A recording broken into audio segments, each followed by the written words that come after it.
Estamos aqui para mais uma aula do curso da ETAD, Escola de Educação Teológica das Assembleias de Deus, e hoje nós estamos iniciando uma nova matéria, o Pentateuco.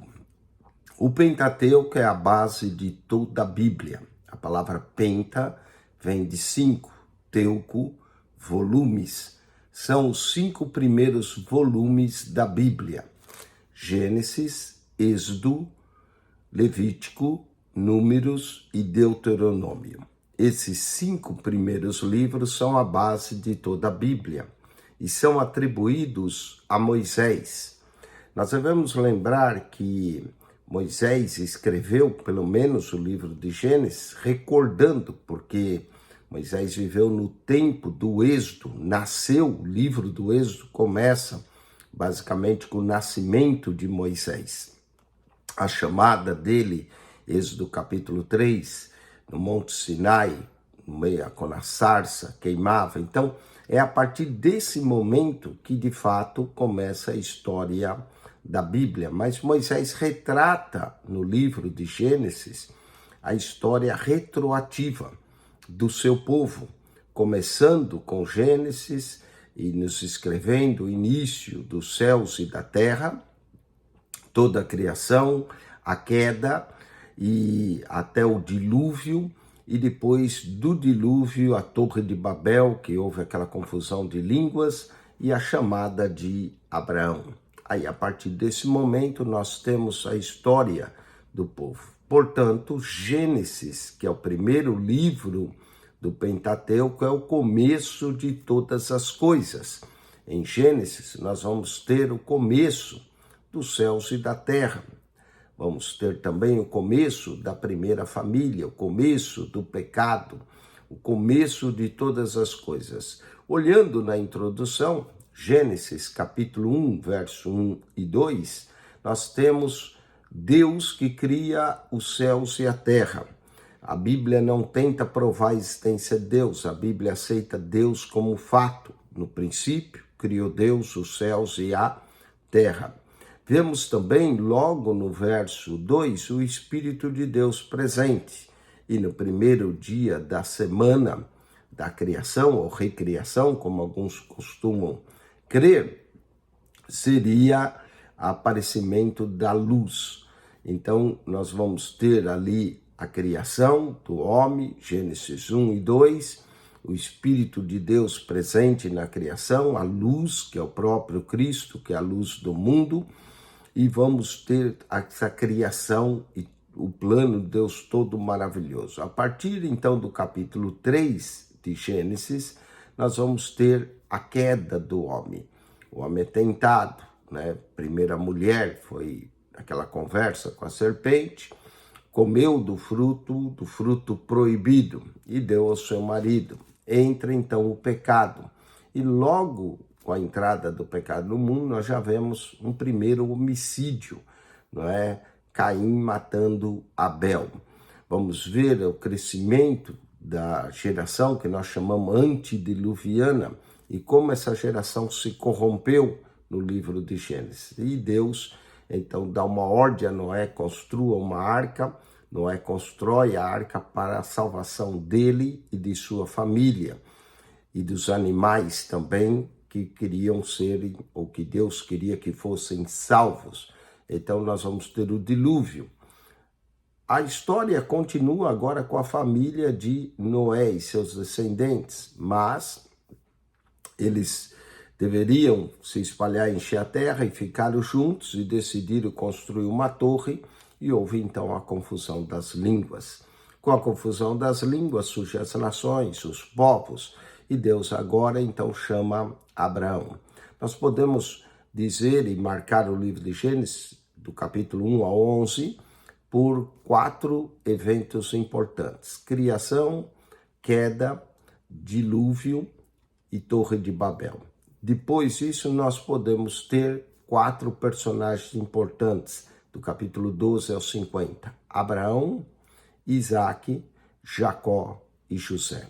Então, assim, o livro de Gênesis podemos resumir. Nós vamos ter Abraão, a aliança que Deus faz com Abraão. Depois, quase sacrifício de Isaac, no Monte Moriá. Vamos ter a história e o acordo e a aliança que Deus faz com Jacó, e depois José no Egito e o povo de Israel indo para o Egito. No Egito, então, agora que o povo está, começa o livro de Êxodo. E vamos então à lição de número 1, Gênesis, o livro das origens. Gênesis capítulo 1, verso 1. No princípio criou Deus os céus e a terra. Os versos iniciais de Gênesis, às vezes, tentam ser combatidos. E muita pergunta, por que esses versos são tão combatidos? Nós já falamos outras teorias que vêm, como a teoria da evolução, darwinismo ou Big Bang. Essas teorias tentam combater esse primeiro verso. Alguns seminários evangélicos, até influenciados por uma incredulidade crônica, já não aceitam também a verdade histórica dos 11 primeiros capítulos da Bíblia. Seus professores arrogantes ensinam que a narrativa da criação, a história primitiva, só podem ser recebidas de forma alegoricamente, porque é um preconceito tão maligno contra o Santo Livro.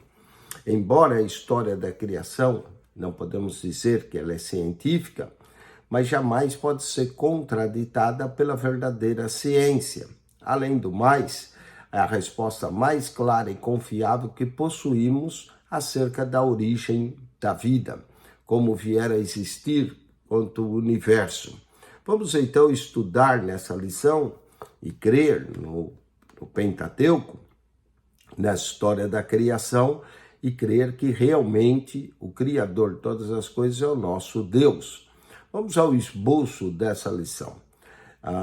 Nós vamos falar no texto 1 do princípio, depois no texto 2 a semana da criação, parte 1, a semana da criação, parte 2, a instituição da família, a missão do ser humano, a queda, um dos capítulos mais trágicos da história da Bíblia, como o pecado entrou no mundo.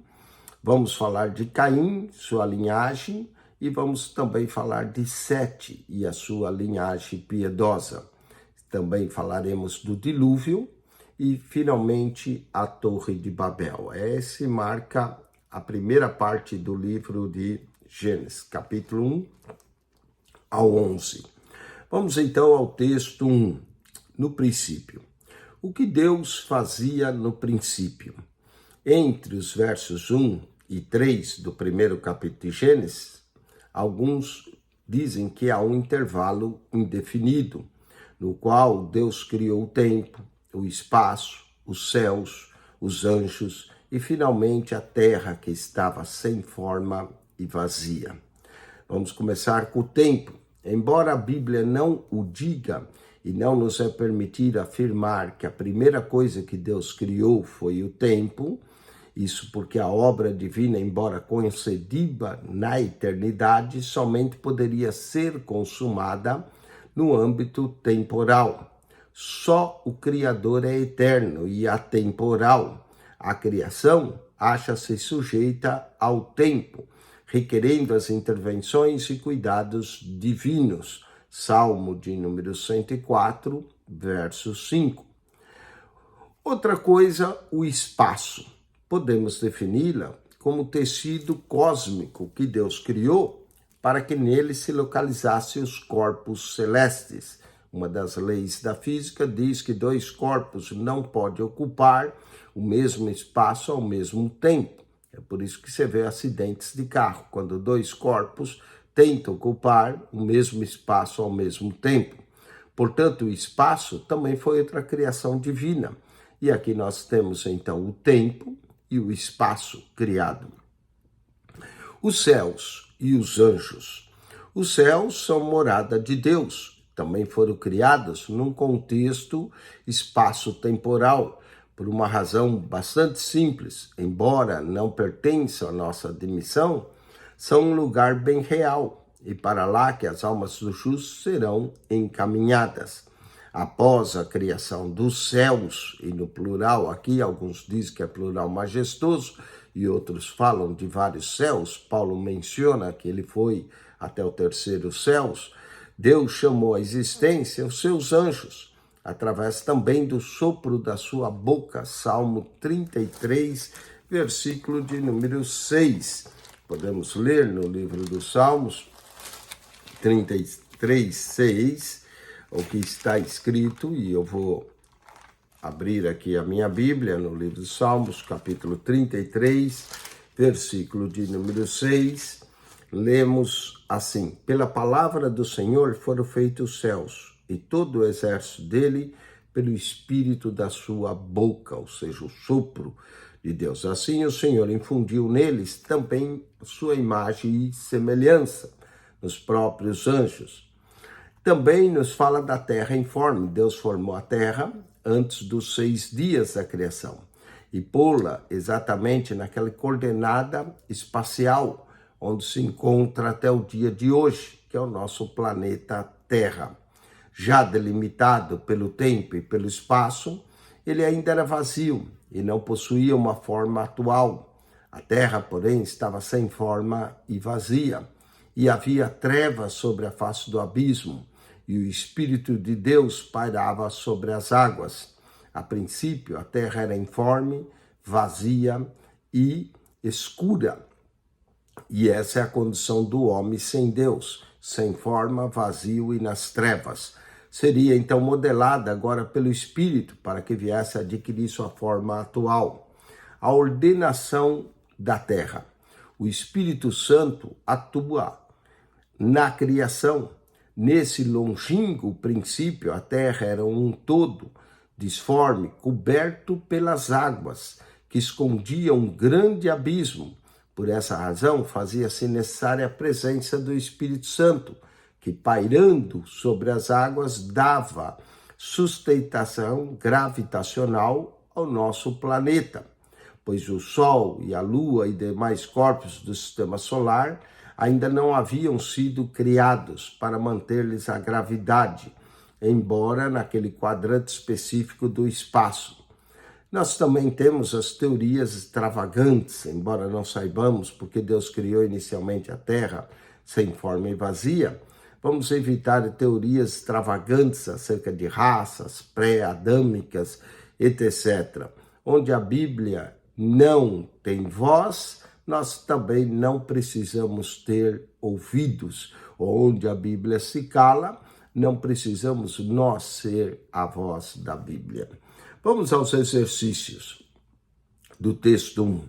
Assinale com X a alternativa correta.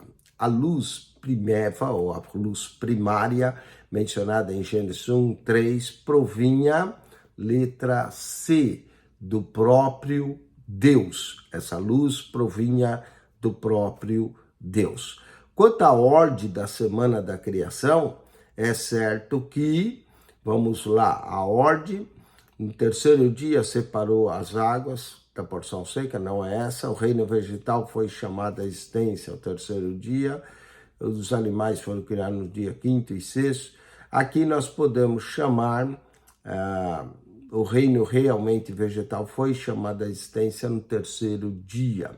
E os animais foram criados nos dias quinto e sexto, respectivamente. A 1:2 diz no terceiro dia, na verdade foi no segundo dia que Deus fez separação das águas, assim, e a porção seca foi no terceiro dia. Então aqui todas estão corretas. A 1:02 todas estão corretas. Vamos então à semana da criação, texto de número 2.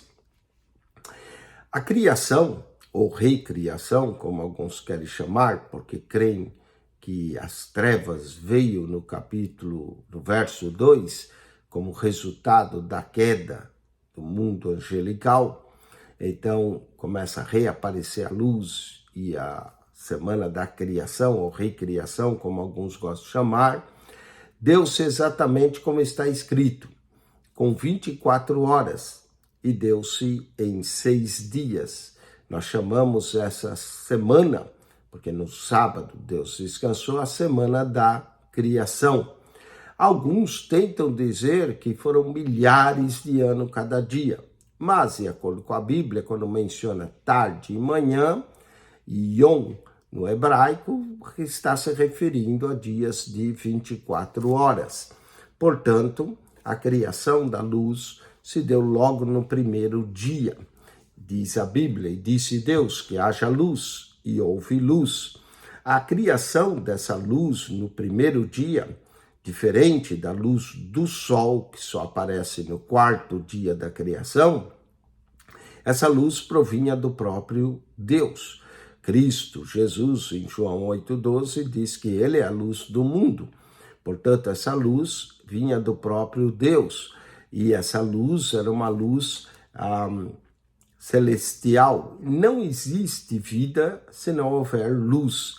Sem luz, a vida seria impossível. E João, capítulo 1, verso 4, também descreve isso. Nele estava a vida, e a vida era a luz dos homens. E, portanto, a luz vem de Cristo. Toda a criação clamava por isso. A luz primária, ou luz primeva, a luz de Gênesis 1:3, não era proveniente do sol, que só viria a ser criado no quarto dia. Seria uma luz cósmica aqui, uma luz divina. Ela provinha do próprio Deus. O livro de Apocalipse também nos diz que na cidade santa já não necessita sol e luz, porque o Cordeiro alumia a cidade. E essa luz é semelhante à gloriosa luz que haverá na Jerusalém celestial. Apocalipse 22, verso 15. Vamos ao firmamento e à porção seca. Uma vez que a terra já era iluminada, não é? E chamou Deus a luz de dia e as trevas de noite, já iluminada a luz, pela essa luz primeva ou a luz primária, o Criador agora separa as águas que estão abaixo e acima do firmamento. Não se pode explicar devidamente como isso aconteceu, mas também não requer a licença de nós entendermos todo o texto sagrado. A Terra ainda era um planeta sem forma e vazia, e até o segundo dia da criação, a Terra ainda não possuía uma forma definida. Nós vamos notar nessa semana da criação que nos primeiros dias Deus resolve o problema da Terra sem forma e que estava em trevas. Então a luz, quando aparece, já as trevas são dissipadas. Portanto, nós vamos ter o problema das trevas resolvido logo no primeiro dia da semana. E no segundo e terceiro, o fato da forma. Não é? Deus vai começar a dar forma às coisas. A partir do quarto, quinto e sexto dia, Deus resolve o problema de vazio. Então, no primeiro dia, resolve o problema das trevas. No dia 2 e 3, dá forma à terra. No dia 4, 5 e 6, Deus enche a terra. Vamos lá. A terra era um plano disforme e vazia até o segundo dia da criação. A terra quer dizer que não possuía uma forma definida. Na ausência da própria atmosfera, suas águas ficavam tanto embaixo como acima do solo. Era um todo confuso e disforme. Portanto, era necessário que Deus trouxesse ordem ao caos, conforme registra o autor sagrado. E disse Deus, haja firmamento no meio das águas e separação entre águas e águas. Fez, pois, Deus o firmamento e a separação entre as águas debaixo do firmamento e as águas sobre o firmamento. E assim se fez, e chamou Deus ao firmamento céus, e houve tarde e manhã o segundo dia. Vamos falar do firmamento agora. Não podemos definir o firmamento de Gênesis como espaço sideral, pois esses, como já vimos, foram criados logo no princípio. E também não podemos confundi-lo com a porção seca do terceiro dia. Resta-nos, pois, focalizar que esse firmamento como a atmosfera terrestre. Juntamente, nesse ponto, surge uma velha e incômoda pergunta. Como pode explicar que as águas se achavam acima do firmamento? Se nós olharmos, O nosso planeta, antes do dilúvio, era envolvido por um escudo hídrico que protegia dos raios ultravioletas do Sol, proporcionando saúde e longevidade aos filhos de Adão. Sob uma atmosfera tão sadia, as feridas eram imediatamente cicatrizadas e a expectativa de vida nesse espaço, sobre ainda o pecado, era quase que milenar. Gênesis 5:27 nos descreve como os descendentes de Adão viviam, e viviam muitos anos. Depois foi a existência humana definhando até chegar aos parâmetros atuais. Gênesis 50:26, Salmo 90:10, a duração da nossa vida é de 70 anos. Então, após aquela mudança nessa atmosfera, o corpo humano bastava para se curar. Não é? Por ocasião do singular cataclisma, que foi o dilúvio, as comportas do céu se abriram e houve copiosa chuva sobre a terra durante 40 dias e 40 noites. E a partir de então a terra ficou exposta aos raios dos daninhos do sol, que acaba prejudicando e deteriorando todas as coisas. Assim deixou de ser aquele imenso e belo paraíso dos antigos, começando a enfermar o nosso planeta e adoentando e roubando-nos a vida.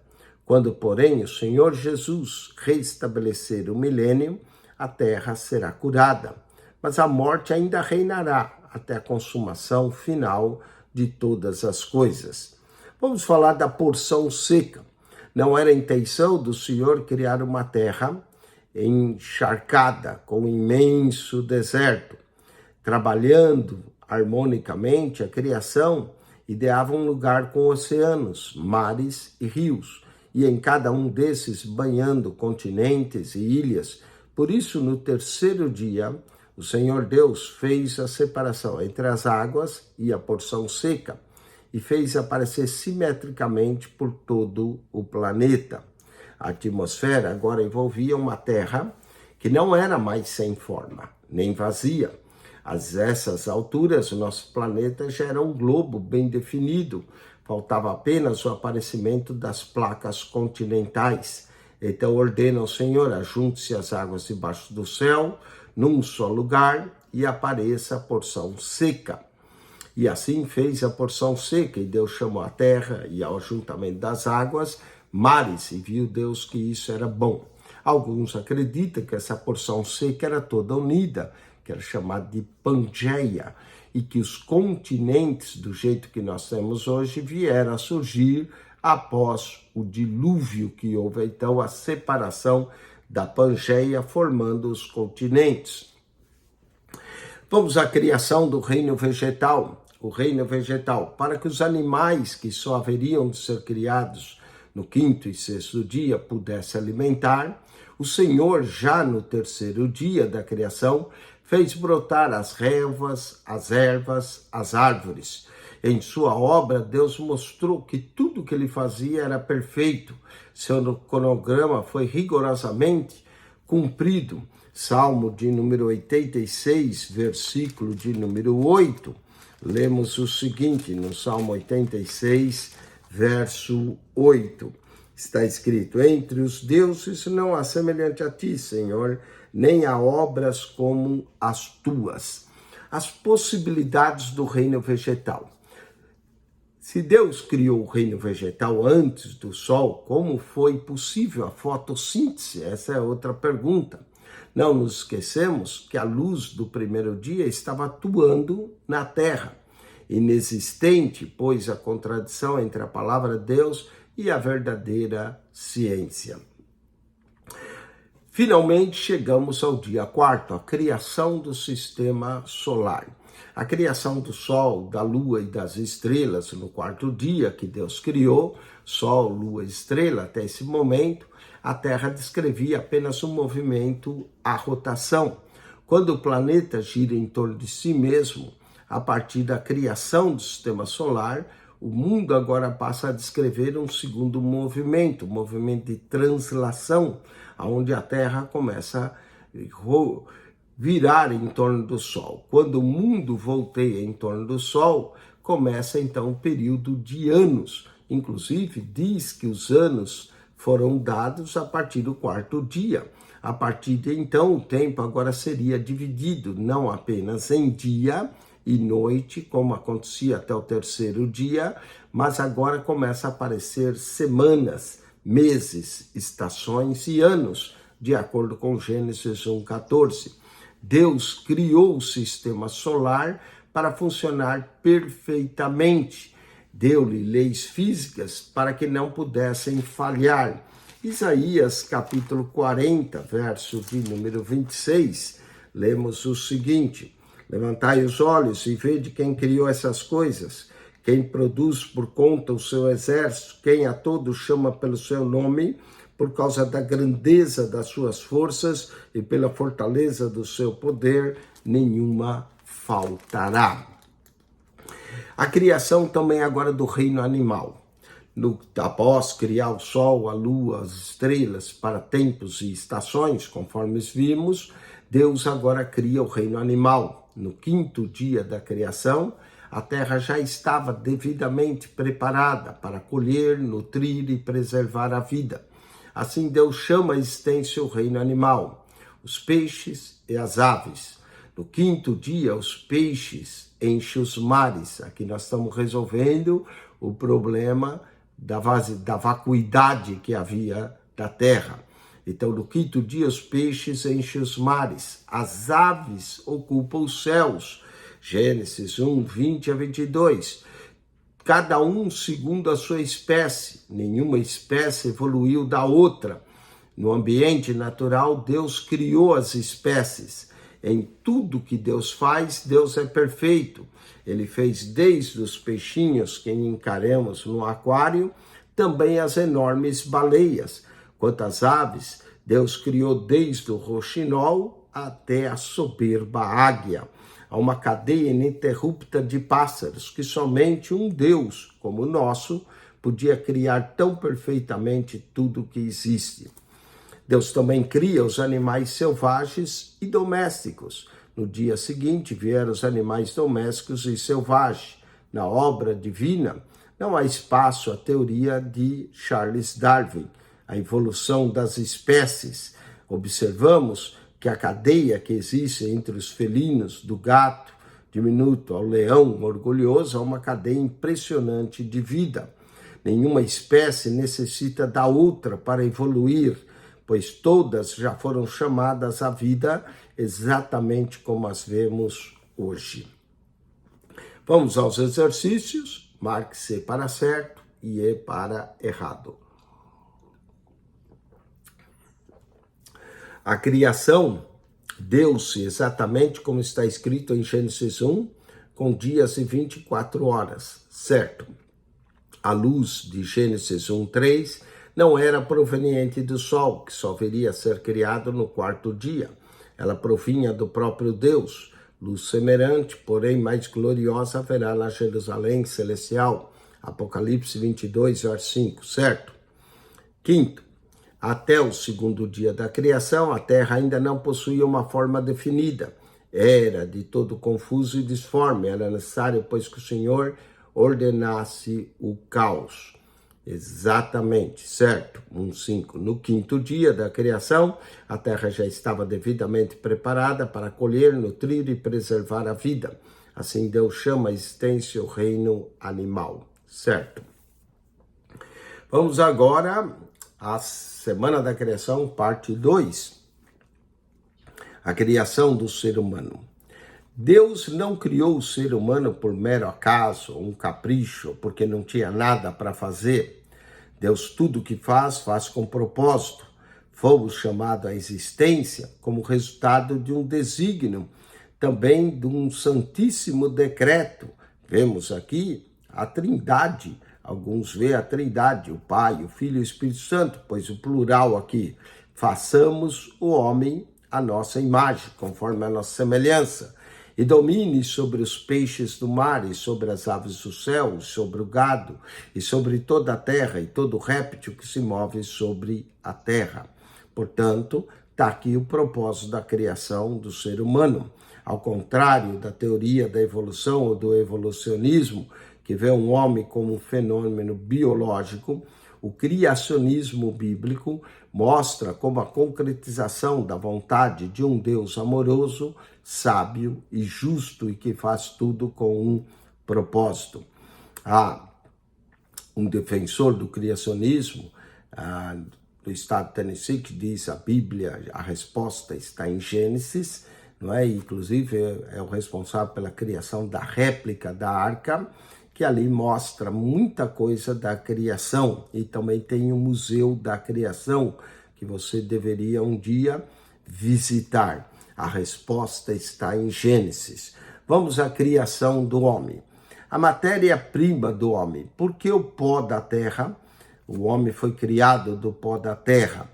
Não é? Por que o pó da terra para criar o homem? A pergunta. Deus poderia ter escolhido criá-lo do ouro, ou do mármore, seria um homem de ouro, ou um homem duro como uma pedra. Ele, porém, não quis, não é Midas para fazer mágica com ouro, ou que Michelangelo que transforma o mármore em estátuas talhadas em finíssimo mármore. Achava-se emudecidas até hoje se fosse um homem de mármore. Por isso, preferiu o Senhor, ali mesmo no Éden, dar início à profissão de oleiro. O oleiro que trabalha com barro e moldou um vaso para a honra, um vaso. O homem foi moldado. Deus usou o pó da terra para nos criar, pois nela vivemos e dela nos alimentamos. Nosso organismo não rejeita a dieta vegetal nem animal. Somos perfeitamente compatíveis com esse planeta. Nenhum outro solo, a não ser o da terra, serviria para nos dar também forma. Mas o corpo foi criado do pó da terra, mas veio o sopro divino. Deus soprou nas narinas do homem, após formar o homem do pó da terra e nele imprimir a sua imagem, sopra-lhe então nas narinas, tornando agora o homem uma alma vivente. Cria-se então a parte imaterial do homem como alma vivente. O Criador dispensou-nos os cuidados paternos. Embora viemos do pó e cinza, possuímos uma alma imortal, que um dia ele tomará para si. Eclesiastes 12:7, 1 Tessalonicenses 5:23, espírito, alma e corpo. Adão era um ser imortalizável. Deus não criou o homem para que viesse a morrer. Pelo contrário, ele fez o imortalizável, isso é, com a possibilidade de tornar-se imortal. Gênesis 2:17, se Adão e Eva não tivessem desobedecido a Deus e pecado, nós ainda estaríamos vivos, ou eles estariam ainda vivos. Hoje celebraríamos o sexo já no 7º milênio da vida. Imagine, a Terra estaria bem mais cheia do que está hoje. A missão do homem. Deus criou o homem com uma tripla missão. Primeiro, governar a terra. Segundo, cultivar o solo onde ele fora tomado, de guardar o jardim. E terceiro, para que o homem pudesse encher a terra. Guardar o jardim era o trabalho, por consequente, que havia antes da queda. A partir do Éden, deveria então Adão civilizar até os confins do planeta, até que o Senhor fosse magnificamente eterno. Portanto, governar e dominar a terra, guardar o jardim e encher a terra eram as 3 funções do homem. Vamos à criação da mulher. A mulher já estava também nos planos de Deus. A criação de Eva não foi um ato improvisado de Deus para contornar a solidão do homem. A mulher sempre esteve também nos planos divinos. Sendo ela um ser necessário, o Senhor decidiu racionalmente criá-la a partir de Adão. Quando no 6º dia da criação, Deus anunciou a criação do ser humano, tinha ele em mente tanto o homem quanto a mulher. Sem esta ou sem aquela, a humanidade seria impossível. A formação da mulher foi um ato mais elaborado e complexo do que a criação do próprio homem. Envolveu um sono profundo, talvez uma anestesia natural, um procedimento cirúrgico e a inauguração da engenharia genética a partir dos ossos de uma costela. Deus ceda o homem para que o homem adormeça profundamente, Gênesis 2:21, e assim o Senhor dá início no Jardim do Éden a uma ciência que só viria a ser descoberta milênios anos mais tarde, a anestesiologia. Nesse relato, pois nada existe de absurdo ou inverossímil. Ato contínuo, o Criador submete a criatura a uma intervenção cirúrgica e tomou uma de suas costelas e serra a carne em seu lugar, Gênesis 2:21. Essa operação foi tão perfeita que incluiu até uma operação plástica, podemos dizer. Somente aquele que conhece a estrutura haveria de praticar uma medicina tão perfeita. Salmo de número 103, versículo de número 14. Vamos ao Salmo 103, verso 14. Pois ele conhece a nossa estrutura e lembra de que somos pó. Como a última etapa da cirurgia, o Senhor extraiu de Adão uma de suas costelas e de uma cédula tronca adulta e já existente, forma a mulher. Tinha início também ali a engenharia genética, que hoje é conhecida. Nesse processo, Deus vai além de uma mera clonagem, traz à vida também um ser autônomo e cônscio de si mesmo, a mulher. Diante dessa esposa tão esperada, Adão compõe um poema. Esta é agora osso dos meus ossos e carne da minha carne. Esta será chamada varoa, porquanto do varão foi tomado. Gênesis capítulo 2, verso 23. A missão da mulher.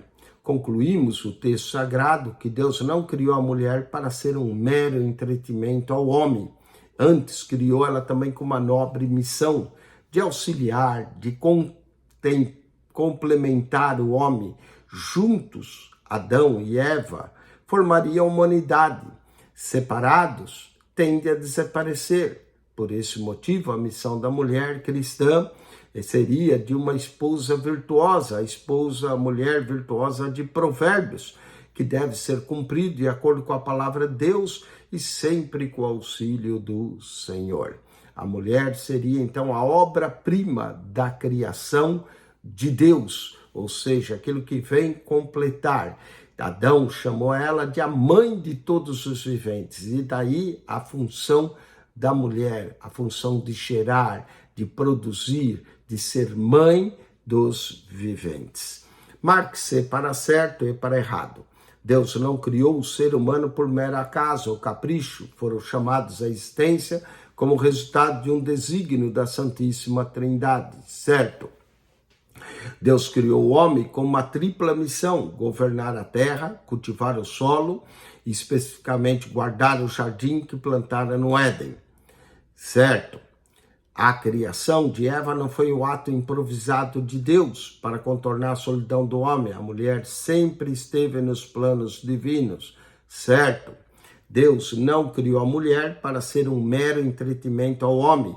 Antes criou com uma nobre missão de auxiliar e complementar o homem, certo? Vamos agora ao texto de número 4, a instituição da família e a missão do ser humano. O Senhor não permitiu que o homem, instintava e leviamente, se ajuntasse à sua mulher, levianamente, de forma solene, une através do casamento, decretando, portanto, deixará o varão seu pai e sua mãe e apegar-se à sua mulher, e serão ambos uma carne. Essas, pois, são as características do casamento, instituídos pelo próprio Deus, monogâmico, heterossexual e indissolúvel. Vamos falar da monogamia do casamento. O primeiro ideal do casamento é a monogamia, ou seja, um homem para uma única mulher e uma mulher para um único homem. Infelizmente, não demoraria a aparecer os casos de poligamia, já em Gênesis 4:19. Um que introduziu a poligamia foi um descendente de Caim. Depois de Lameque, a poligamia então vai se generalizar e vai ser uma das causas da contaminação e corrupção dos homens. Diz que os homens tomavam quantas mulheres queriam antes do dilúvio. Então, outros também, mesmo varões piedosos, vão acabar tendo mais de uma mulher. Exemplo, Abraão, Jacó, Gideão, Davi e Salomão, o rei mais polígamo de todos. Salomão possuiu 700 esposas e 300 concubinas. E esse costume não era aprovado, mas foi algo que tolerado temporariamente por Deus, e para evitar e vemos que isso causa sérios problemas domésticos, caso de Elimeleque com Penina e Ana. A monogamia foi plenamente ratificada por Jesus e pelos apóstolos, de maneira que hoje a poligamia já não tem lugar na igreja de Deus. Vamos à heterossexualidade do casamento. A heterossexualidade é o segundo ideal do casamento. O casamento foi feito para ser entre um homem e uma mulher. Deus fez a mulher para o homem e o homem para a mulher, e ambos se complementam. Portanto, a homossexualidade, tanto masculino quanto feminino, é uma abominação aos olhos do Criador. Levítico 18:22, Romanos 1:26. Vamos à indissolubilidade do casamento. O casamento é indissolúvel. Finalmente, o terceiro ideal do casamento é a indissolubilidade, outro ataque que sofre hoje os matrimônios através do divórcio. O casamento só pode ser dissolvido em 3 circunstâncias. Primeiro, a morte. A morte separa. Segundo, a infidelidade. E terceiro, o abandono. 1 Coríntios 7:15. Essas são as 3 causas que causam a dissolução do casamento. No caso de traição conjugal, se houver ainda guarida para o perdão, talvez o casamento ainda pode durar. Vamos à propagação da espécie. O objetivo do casamento era que eles enchessem a terra. Deus ordenou ao homem deixar a casa dos pais, unir-se à sua esposa, a fim de multiplicar e preservar a espécie humana. Propagar a raça adâmica é uma obrigação de todo homem e de toda mulher. A povoação do planeta glorifica o nome de Deus e cumpre o propósito divino quanto à plenitude de seu reino em todos os âmbitos da criação. Deus tem um forte compromisso com a família, genuinamente bíblica, heterossexual, monogâmica e indissolúvel. Leia isso no Salmo de número 128. Uma família bem construída é uma bênção. Também não só para a própria família, como para a igreja e como também para a nação. Uma nação só será forte se os lares que a compõem são lares fortes. Uma igreja só será forte se os lares que a compõem são lares fortes. Marque-se para certo e para errado.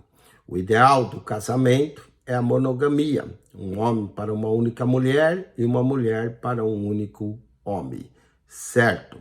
A monogamia foi plenamente ratificada por Jesus e pelos apóstolos. Mateus 19, 4 e 6, 1 Timóteo 3, 2, de maneira que a poligamia não tem lugar na igreja de Deus. Certo.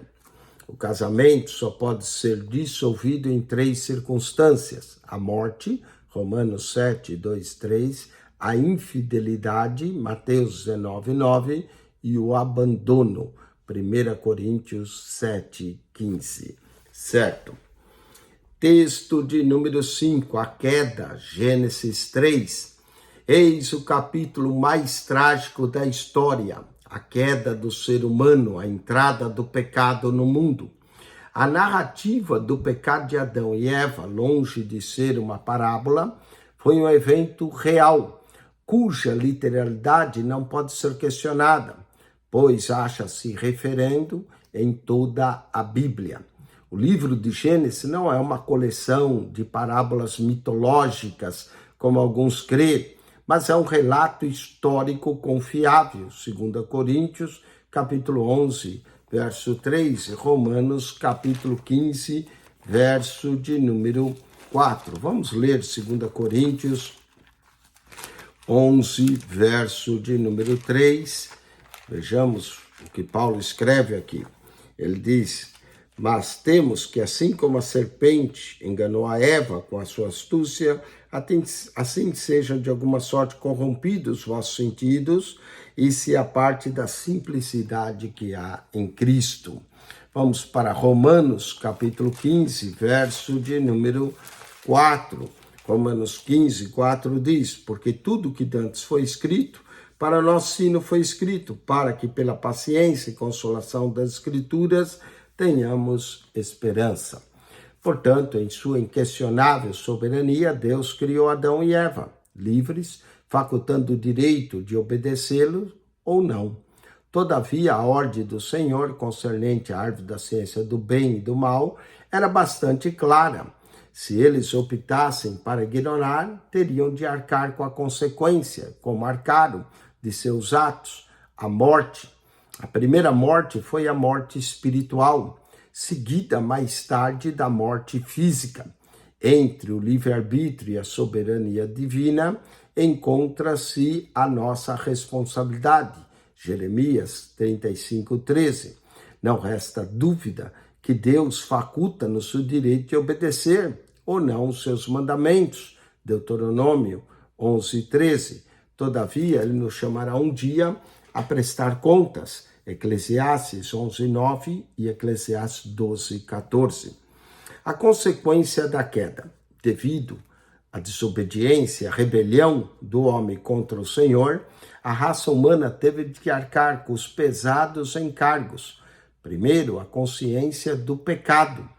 Segundo, a perda da comunhão com Deus. Terceiro, a transmissão do pecado a gerações subsequentes. Quarto, a enfermidade da terra. E quinto, finalmente, a morte física. Vamos tratar cada um desses. Vamos lá, primeiro, a consciência do pecado. Ao tentar a mulher, a antiga serpente prometeu-lhe onisciência divina, mas o que nossos pais herdaram foi uma consciência pecaminosa, gerada através de obras mortas. Gênesis 3, 1-6, Tito 1-15, Hebreus 9-14. O pecado leva-nos a perder o brilho do nosso rosto e o vigor físico. Salmo 31:10, Salmo 32, verso 3. Eis porque o homem precisa nascer da água e do Espírito. João 3, verso 5. Segundo, a perda da comunhão com Deus. Em consequência do seu pecado, Adão e Eva foram expulsos da presença de Deus. Doravante, já não poderiam mais viver no jardim do Éden, onde diariamente conversava com o Senhor.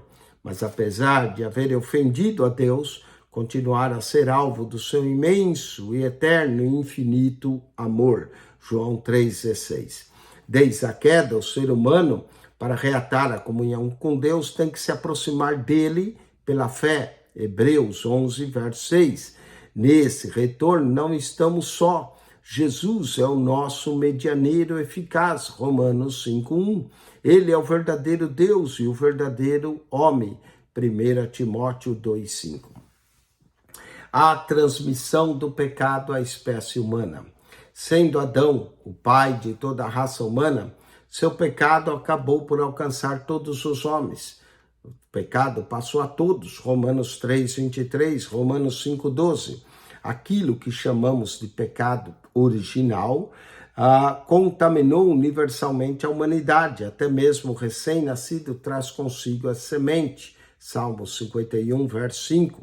Embora a criança, na fase da inocência, não tenha a experiência do pecado, a iniquidade adâmica acha-se impregnada em seu interior, prestes a ser despertada.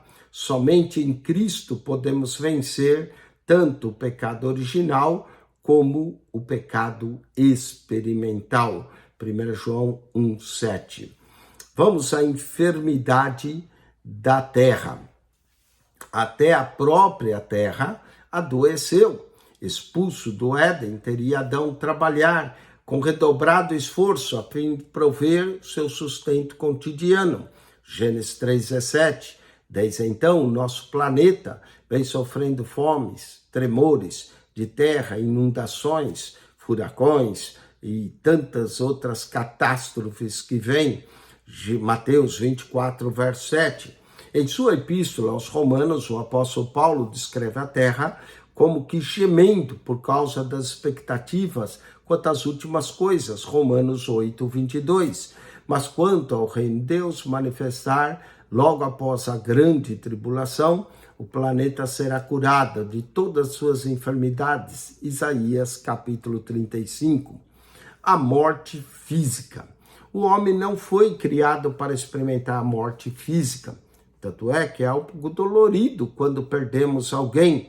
Nesse sentido, podemos dizer que fomos criados imortalizáveis, com a possibilidade de viver indefinitivamente. Gênesis capítulo 2, verso 17.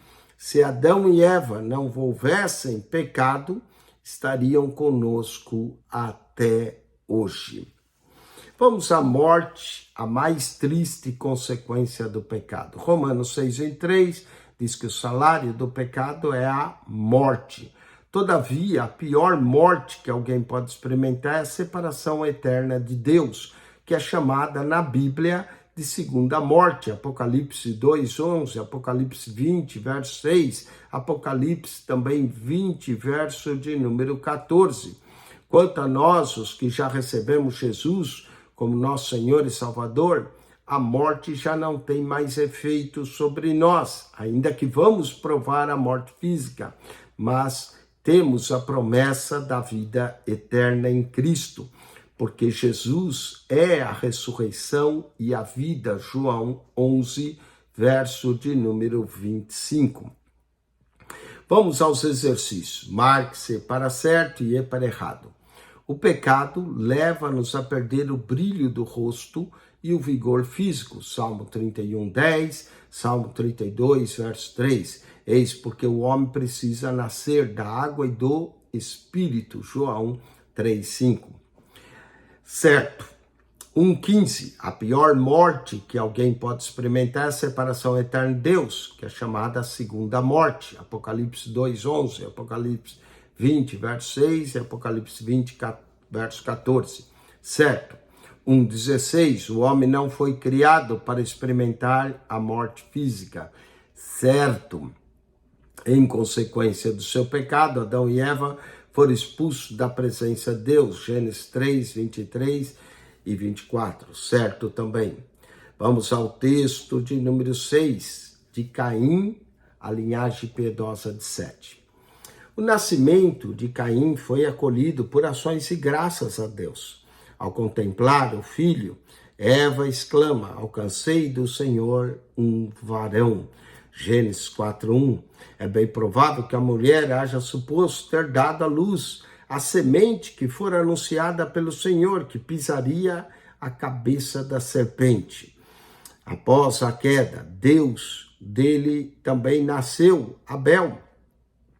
O primeiro, Caim, tornou-se agricultor, trabalhador na terra como seu pai. O segundo, pastor de ovelhas. O culto de Abel e o sacrifício rejeitado de Caim. O fruto de sua colheita, Caim separou uma oferta ao Criador. Gênesis 4:3. Abel também, após cultuar o Senhor, ofereceu-lhe as primícias do rebanho. Gênesis 4:4. Deus atentou para o sacrifício de Abel, mas rejeitou o de Caim. O problema não estava na oferta, mas estava aqui no ofertante. Vegetais eram oferendas válidas, inclusive no culto levítico. Eles levavam as suas sementes, seus produtos da terra, era chamada festa das primícias ou das sementes. No entanto, o Senhor viria reprovar não foi a oferta em si, mas sim o que ele tinha no coração. O Senhor até mesmo reprova algumas ofertas de animais, conforme vemos Jeremias 6:20. O Senhor reprovou o sacrifício, então, de Caim, porque o seu culto não passava de uma mera formalidade.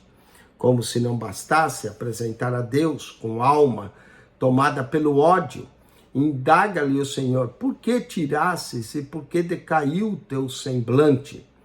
Caim poderia reverter a situação, dominando o seu coração homicida. Eis o que aconselha o amoroso Deus: se bem fizeres, não haverá aceitação para ti, e se não fizeres bem, o pecado jaz à porta, e para ti será o seu desejo. Gênesis 4, verso 7. Temos aqui a marca do crime. Como a administração da justiça não havia sido delegada à comunidade humana, o Senhor põe-se um ideograma entre Caim, para que ninguém viesse a reivindicá-lo, o sangue de Abel, Gênesis 4:15. Caim, de fato, não foi penalizado com a morte, mas ficou marcado para o resto de seus dias, dando início a uma geração de assassinos, devassos e inimigos de Deus. Vemos em Lameque isso, o mundo de Lameque ostentava um surpreendente avanço tecnológico. Adão ainda vivia quando Tubal-Caim começou-se a dedicar à metalúrgica, Gênesis 4:22. Ele sabia como trabalhar o bronze e o ferro, e sem dúvida temos aqui o primeiro fabricante de armas da história. Sua especialidade era o fabrico de instrumentos cortantes. Além da metalúrgica, aquela geração sabia como trabalhar a madeira, a cerâmica. O próprio Noé, aliás, não teve dificuldades técnicas em construir a arca, nem os seus descendentes após o dilúvio para erguer a Torre de Babel. Apesar de tudo, o mundo de Lameque era ingrato e cruel. Voltando-se contra o Senhor e seus próprios descendentes, cometeram os pecados mais hediondos e abomináveis. O próprio Lameque foi o primeiro bígamo da história e notabilizou-se também por assassinar furtivamente duas pessoas. A fim de memoriar o feito, compôs um poema acerca que ele seria 70 vezes 7 vingado. Vamos à linhagem piedosa de Sete. Quando Caim matou Abel, Eva deu à luz a outro filho, e ela disse: Deus me deu outra semente em lugar de Abel. Disse Eva ao dar ao nome, e deu-lhe o nome de Sete, seu terceiro filho. Suas palavras foram proféticas. A partir do descendente de Sete, começou-se a invocar o nome do Senhor, e da linhagem de Sete houve um remanescente justo e piedoso, como fora Abel. Esses se destacaram-se, e Enoque, que andou com Deus, e Noé, que achou graça aos olhos de Deus. Infelizmente, nem todos os descendentes de Sete conservaram a fidelidade a Deus. Houveram-se levianamente em meio à imoralidade dos dias pré-diluvianos. O autor sagrado relata: viram os filhos de Deus que as filhas dos homens eram formosas e tomaram para si mulheres de todas as que escolheram. Gênesis 6, verso 2.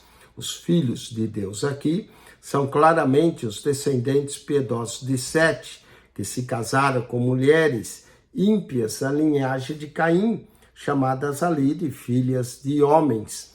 É infundada a teoria que supõe tratar-se de uma união de anjos com seres humanos. Ela é refutada na declaração de Jesus, que os anjos não se casam nem se dão em casamento. Marcos, capítulo 12, verso 25. Essa teoria vem de um livro apócrifo chamado Livro de Enoque. Marque-se para certo e para errado. Caim tornou-se agricultor, Abel pastor de ovelhas, certo? Caim separou uma oferta ao Criador, Abel pôs-se a cultuar ao Senhor, oferecendo as primícias do seu rebanho. Deus atentou para o sacrifício de Abel, mas rejeitou de Caim. O problema não estava na oferta, mas no ofertante, certo? O Senhor reprovou o sacrifício Caim, porque o seu culto não passava de mera formalidade, certo? Lameque foi o primeiro bígamo da história e notabilizou por haver assassinado futilmente 2 pessoas, certo? O mundo de Lameque ostentava um surpreendente avanço tecnológico. Adão ainda vivia quando Tubal-Caim começou a dedicar-se à metalúrgica, certo? Vamos ao texto de número 7, o dilúvio. Resistindo ao Espírito de Deus, a civilização antediluviana depravava-se totalmente. A apostasia era universal. Por isso, o Senhor anuncia um juízo também universal, o dilúvio. Em meio àquela geração, sobressai a justiça de Noé. Divinamente alertado, o patriarca constrói uma arca, na qual, juntamente com a sua família, sobrevive o dilúvio, a grande inundação. A pregação de Noé. Apresentando-se como pregador da justiça, Noé cumpriu um longo e penoso ministério, segundo Pedro 2,5. Enquanto se dava a construção da arca, conclamava aos seus contemporâneos o arrependimento, 1 Pedro 3,20. Se levarmos em conta Gênesis 6,3, concluiremos que o ofício de pregoeiro dele teve duração de 120 anos. Sem dúvida, foi o mais longo ministério profético da Bíblia. Resistência à graça divina. Por muito tempo, o Espírito de Deus instou com aquela geração para que se convertesse, para que deixasse seus maus caminhos. Chegou, porém, o dia em que Deus viu-se constrangido a dar-lhe um basta. Deus disse: não contenderá o meu espírito para sempre com o homem, porque ele também é carne, porém os seus dias serão 120 anos. A graça de Deus, ainda que perfeita e infalível, pode ser resistida, haja vista a geração que saíra do Egito rumo a Canaã. Não obstante os milagres que presenciaram, endureceram o coração, de tal forma que veio ser rejeitada pelo Senhor. Hebreus 3:8. Isso significa que mesmo hoje acontece isso. Há crentes que reagem contrariamente à graça divina. Hebreus 3, verso 15. Sim, apesar de saber que o juízo divino não tarda. A inundação universal. Gênesis 7. Concluída a arca, Noé e sua família entraram nela. Passados 7 dias, vem o dilúvio. A inundação foi universal, como universal foi o extermínio de toda a vida sobre a face de toda a terra. O relato bíblico é impressionante e precioso. Diz: e expirou toda a carne que se movia sobre a terra, tanto de ave como de gado, e as feras e de todo réptil que se roja sobre a terra, e de todo homem. Gênesis 7, 21. O fim de um mundo corrupto e depravado havia chegado, batizado agora debaixo das águas de um dilúvio. Não resta dúvida que toda aquela geração pereceu, até as aves, a própria águia que faz o seu ninho nos montes mais altos foram cobertos por água, e foi lançada. Toda essa geração que pereceu foi lançada no inferno, onde aguarda a última ressurreição, a fim de comparecer diante do juízo final, o juízo do grande trono branco. Apocalipse 20, verso 11 a 15. A salvação da família de Noé. Gênesis 8, 1 a 22. Noé, porém, estava seguro juntamente com ele, a esposa e os 3 filhos, suas respectivas mulheres. Essas 8 almas, 8 pessoas, Gênesis 7:7, para conservar a vida na nova terra. Os animais, 2 de cada espécie, macho e fêmea, dos impuros, e dos animais limpos, 7. A bênção divina e um novo começo. Gênesis 9, 1 a 7, Noé e sua família teriam de recomeçar um processo civilizatório, que por causa da grande inundação perdera quase 2.000 anos de invenções, descobertas e avanços tecnológicos. Nela empreenderia o patriarca e seus filhos necessitariam da bênção divina em sua plenitude. Diz-lhe o Senhor: mas vós frutificai, multiplicai, povoai abundantemente a terra e multiplicai-vos nela. Gênesis 9, 7. Até esse momento, o homem convivera harmonicamente com a criação. Agora, a partir desse momento, será bastante traumático. Alerta o Senhor que os animais terão medo e pavor do ser humano.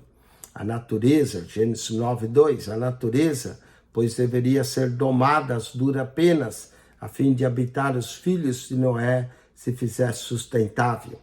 Se antes do dilúvio todos dispunham de uma dieta vegetal, rica e farta, doravante teria agora de complementá-la com nutrientes animais, pois a terra já não dispunha da tanta produtividade vegetal. Eis a razão porque Deus autoriza a enriquecer agora a refeição com carne, suas refeições. Tudo quanto se move, que é vivente, será para vosso mantimento. Tudo vos tenho dado com a erva verde. Todavia, deveriam abster-se do sangue. Semelhante recomendação faria os apóstolos também no Concílio de Jerusalém, Atos 15, 19. O ambiente natural, em consequência do dilúvio, agora tornava-se frágil. A ecologia já não era a mesma. O pacto de Deus com a humanidade.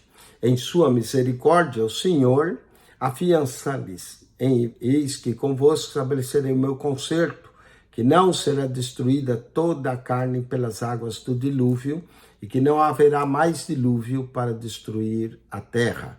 Gênesis 9, verso 11. O arco de Deus, sinal de um novo pacto.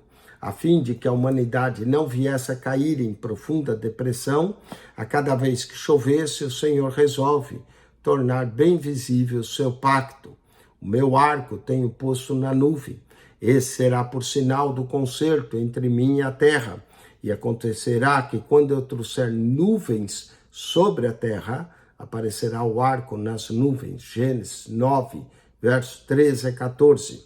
O arco nas nuvens, pois seria um fenômeno tão novo como a chuva regular.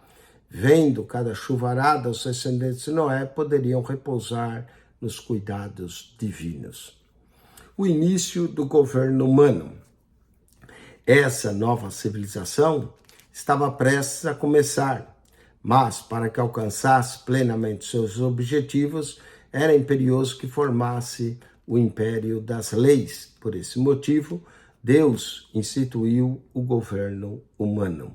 Teologicamente, o governo humano é a instituição estabelecida por Deus logo após o dilúvio, através do qual o Senhor delega ao homem não somente a governança do planeta, como também a administração da justiça. Romanos 13, verso 1.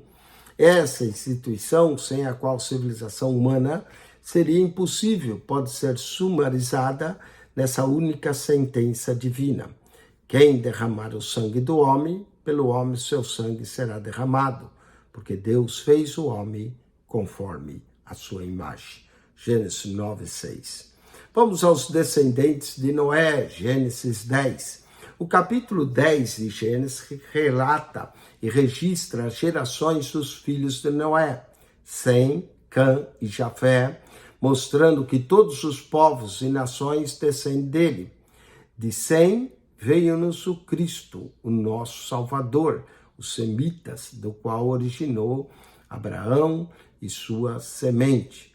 De Jafé participa da bênção de Sem. Após a morte dos apóstolos, foram os filhos de Jafé, gregos, romanos, franceses, ingleses, americanos, brasileiros, canadenses, que se encarregariam de proclamar o evangelho até os confins da terra. Sim, os brasileiros são inclusos na raça dos jafetitas, Gênesis 10, verso 1 a 5. E quanto à maldição lançada por Noé sobre Canaã, filho de Cã, Gênesis 9, 25, nada tem a ver com a coloração da pele, como alguns afirmam erroneamente. A maldição, na verdade, não recaiu inteiramente sobre Cã, mas sim sobre Canaã, seu filho mais novo, talvez porque fosse o mais reverente dos camitas. A punição inclui sobre as terras cananeias que o Senhor lhes tirou e entregou aos filhos de Israel. Quanto aos demais filhos de Cã, haveriam de construir grandes e admiráveis civilizações, como a egípcia, a Etiópia. Gênesis 10, verso 6. Vamos aos exercícios. Marque-se para certo e para errado. A civilização antediluviana deprava-se totalmente. A civilização antediluviana deprava-se totalmente e a apostasia era universal. Por isso o Senhor anunciou um juízo também universal, o dilúvio. Certo? Noé, o pregador da justiça, cumpriu um longo e penoso ministério. 2 Pedro 2,5, enquanto dava a construção da arca, conclamava seus contemporâneos ao arrependimento. 1 Pedro 3,20, certo? Segundo Gênesis 6,3, concluiremos que Noé, em seu ofício pregoeiro, teve duração de 120 anos. Sem dúvida, foi o mais longo ministério profético da Bíblia. Certo. Teologicamente, o governo humano é a instituição estabelecida por Deus, logo após o dilúvio, através da qual o Senhor delega ao homem não somente a governança do planeta, como também a administração da justiça. Romanos 13:1. Certo. Vamos ao texto 8. A Torre de Babel, Gênesis 11, verso 1 a 9. Não sabemos exatamente quanto tempo se havia passado desde Noé saíra da arca até a construção da Torre de Babel. Alguns dizem 427 anos. De qualquer forma, seus filhos, Sem e Jafé, não puderam impedir seus descendentes de caírem noutra apostasia. O monolinguismo. Naquele tempo, a humanidade ainda era monolíngue. Todos falavam um só idioma. Gênesis 11, verso 1. Em torno dessa protolíngua e propósito, há também a farta especulação. Alguns sugerem que a língua que era falada era o hebraico. Nada mais ilógico, pois Abraão, ao deixar sua terra natal, falava o arameu. Deuteronômio 26, verso 5, idioma esse que nos lábios de seus descendentes sofreria sucessivas mudanças que viesse a transformar-se finalmente na belíssima língua hebreia. Isso aconteceria em maior escala durante o cativeiro egípcio. Vamos a uma nova apostasia. Se por um lado o monolinguismo facultava a rápida disseminação do conhecimento e de novas técnicas, por outro, propagava com a mesma rapidez a apostasia da nova civilização. E assim não demorou para que a revolta misturada ao medo se tornasse incontrolável. Orgulhosamente disseram: eia, edificamos nós uma cidade e uma torre cujo cume toque nos céus, e façamos um nome para que não sejamos espalhados sobre a face da terra. Gênesis 11, 4. Caso houvesse alcançado o seu intento, provavelmente não houvesse hoje nem gente, nem história a ser contada. Aquela concentração acabaria por destruir a todos em poucas gerações. Um monumento à soberba humana. Apesar das garantias divinas que não haveria outro dilúvio, os filhos de Noé buscavam agora concentrar num alto lugar, alto e forte, temendo agora um novo cataclisma. Acabaram por erguer um monumento à soberba e à rebelião. A ordem do Senhor, tanto aquela gente quanto a igreja, era clara e indubitável: espalhar-se até os confins da terra. Gênesis 9, 7, Mateus 28, 19, 20. Quando não obedecemos, quando edificamos dispendiosas torres, onde a confusão é inevitável, cada um fala a sua língua e ninguém se entende mais. Uma cidade à prova da água. A engenharia dos descendentes de Noé era bastante avançado. De início, projetaram uma cidade cujo epicentro seria uma torre, que, segundo imaginava, arranharia o céu. Gênesis 11, verso 4. Seria também uma fortaleza impenetrável. Mas por que uma fortaleza se não havia mais ninguém no planeta a não ser eles mesmos? Em seguida, prepararam material, tijolos bem queimados e betume. O seu objetivo era construir uma cidade à prova d'água. Se houvesse algum dilúvio, escalariam a torre e tudo estaria bem. Na verdade, não queriam cumprir o mandato cultural que o Senhor confiara ao patriarca, de repovoar a terra. Gênesis 11, verso 4. No que resultaria tal projeto? Uma cidade amuralhada, com um imenso santuário na sua praça central. E o pior de tudo, governada por um novo Lameque. Nessa circunstância, a raça humana logo desapareceria. Se o Senhor não tivesse intervido, a segunda civilização tornar-se-ia pior do que a primeira. Gênesis 11, 6. Nenhum limite seria forte o bastante para conter aquela gente que já começava a depravar-se totalmente. Quando ninguém mais se entende, por isso mesmo, decreta o Senhor: eia, desçamos e confundamos ali sua língua, para que não entendam um a língua do outro. Gênesis 11, 7. Nascia ali na planície de Sinear o multilinguismo. Como ninguém mais se entendia, os descendentes de Noé foram apartando um dos outros e reagrupando-se de acordo com uma nova realidade idiomática. Os filhos de Sem formaram uma grande família linguística, da qual se originaram o aramaico, o moabita, o árabe e mais tarde o hebraico. O mesmo fenômeno deu-se a partir da língua de Jafé e Cã. É provável que Peleque havia nascido nesse período, Gênesis 10, 25. Apesar da confusão da linguagem humana, Deus permitiu que a maioria dos idiomas conservasse fortes evidências que ainda hoje apontam a um passado já bastante remoto, quando todos os seres humanos falavam uma só língua. A multiplicidade linguística e cultural. O episódio da Torre de Babel criou diversas fronteiras entre os descendentes de Noé, linguística, culturais e geográfica. Linguística. Num certo idioma indígena, a palavra amigo significa aquele que fala a nossa língua. Do idioma em comum surgiu a noção de nacionalidade, responsável pela criação de países e reinos. Só os impérios, geralmente antagônicos a Deus, buscam unificar o que o Senhor separou em Sinear. Daniel 3:7. As barreiras linguísticas, porém, os tornam inviáveis, ainda que duradouras, como o romano. Já imaginou se toda a humanidade falasse o russo ou alemão? Homens como Stalin, Hitler, teriam certamente dominado toda a Terra. Culturais. As diversas linguísticas trouxeram também a diversidade cultural. Cada povo, uma língua e uma cultura e costumes bem característicos. Tais fatores tornam-se inviável um Estado totalitário mundial.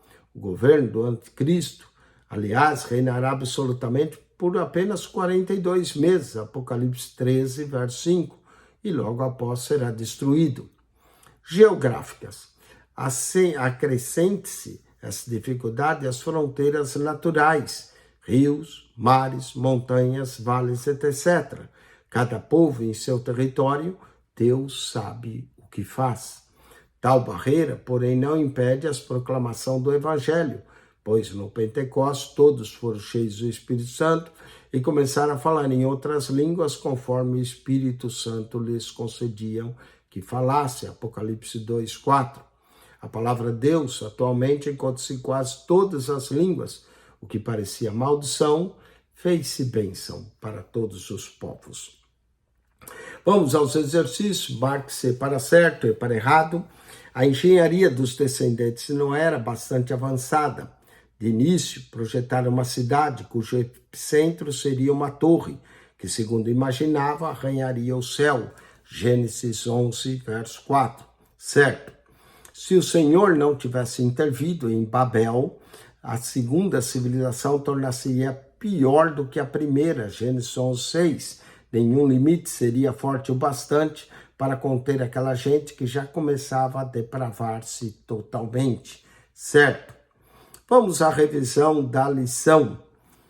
Marque-se para certo e para errado. Ao dizer façamos o homem, Deus tinha em mente tanto o homem quanto a mulher, certo? Eis as características do casamento instituído por Deus: poligâmico, heterossexual e indissolúvel. Errado. O capítulo 3 de Gênesis é o mais trágico da história, a queda do ser humano, certo? Deus aceitou a oferta de Abel, rejeitou, porém, a de Caim, por preferir sacrifício animal. Errado. Em Gênesis 6:2, os filhos de Deus são os descendentes piedosos 7. As filhas dos homens são as mulheres ímpias da linhagem de Caim. Certo. Em meio à depravada civilização antediluviana, o patriarca Enoque foi chamado fiel para construir a arca. Errado. Foi Noé. 1:35, Gênesis 10, registra as gerações dos filhos de Noé, Sem, Cã e Jafé, mostrando que todos os povos e nações descendem dele, certo? A construção da Torre de Babel, com a intenção de permanecerem todos no mesmo lugar, contrariava a ordem divina para povoar a terra, certo?